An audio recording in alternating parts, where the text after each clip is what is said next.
دې آیاتونو مبارکو کې الله پاک جل شانه د نسوارو یعنی د عیسایانو د یوې فرقې رد کړی دی چې هغې ته یعقوبیه وي. درې فرقې وي د عیسایانو، یو نستوریه وه، یو یعقوبیه وه او یو ملاکیه وه. نستوریه دا عقیده وه د هغې خلکو چې عیسی علیه السلام د الله پاک زوی دی. یعقوبیه چې کومه فرقه وه نو د دې دا عقیده وه چې عیسی علیه السلام په خپله الله دی، یعنی عیسی علیه السلام کې علیاذ بالله الله پاک ورننوتی دی. عیسی علیه السلام د الله په شکل کې دنیا ته راغلی دی، عیسی علیه السلام کې الله حلول کړی دی، الله به کې ورننوتی دی. د یوې ډلې دا عقیده وه. او د درېیمې ډلې ملاکیه د هغې دا عقیده وه چې درې خدایان دي، ثالث ثلاثه، درې خدایان دي، یو عیسی علیه السلام په خپله خدای، یو الله خدای او یو بیبي مریم خدای. او په دغې ملاکیو کې بیا دویمه ډله وه نو هغې د مریم علیه السلام په ځای باندې جبریل علیه السلام یاد کړی و چې یو الله په خپله خدای دی، یو عیسی علیه السلام خدای دی، یو جبریل علیه السلام خدای دی.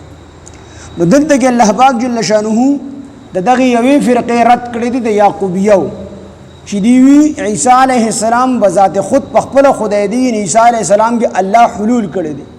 نو رد الله پاک د دغې یوې فرقې کړی دی، خو چې په کوم دلیل سره الله رد کړی دی نو په هغې دلیل سره الله ټولې فرقې چې کومې د توحید خلاف دي هغه ټولې فرقې باطلې کړي.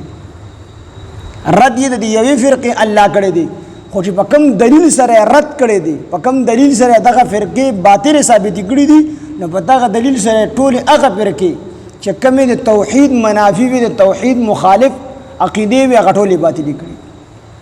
ایو پیر صاحب ناظره خلق به دعا لر راتلل، نو خلکو به دعاګانې اخیستې وي، خلکو ته به دعاګانې کولې، مستجاب الدعواتو، نو دعاګانې به قبلېدې. یو کسو سره د ډېر عمر راسې ناسو، نو چا دې تپوس کو حضرت د دې کس خو ډېر وخت وشو او دی راغلی دی د دعا نه قبلېږي. نو هغه ورته وی دا دې سړي چې کوم دی په یو دعا کې ډېر شي دعاګانې را جمع کړي دي.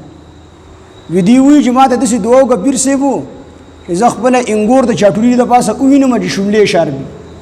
نو وی دله واده نه دی کړی، لومبې دله واده پکار دی، د هغې نه پس ورله بیا زوی پکار دی، دا دویمه دعا ده. او د هغې نه پس یې زوی له ښځه پکار ده چې انګورې وشي، یا درېیمه ده. او بیا ورله ښه لنګه میخه یا غوا پکار ده.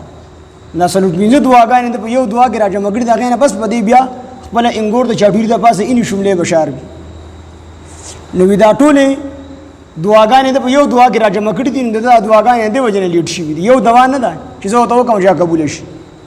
نو دقه شان الله پاک جل شانه رد د دغې یوې فرقې کړی دی، خو چې په کوم دلیل سره یې رد کړی دی نو په هغې سره ټولې هغه فرقې چې هغه د توحید مخالف دي، ای کې شرک دی، د شرکي ټولو عقیدو چې کوم دی بطلان په دغې یو دلیل سره چې کوم دی راغلی دی.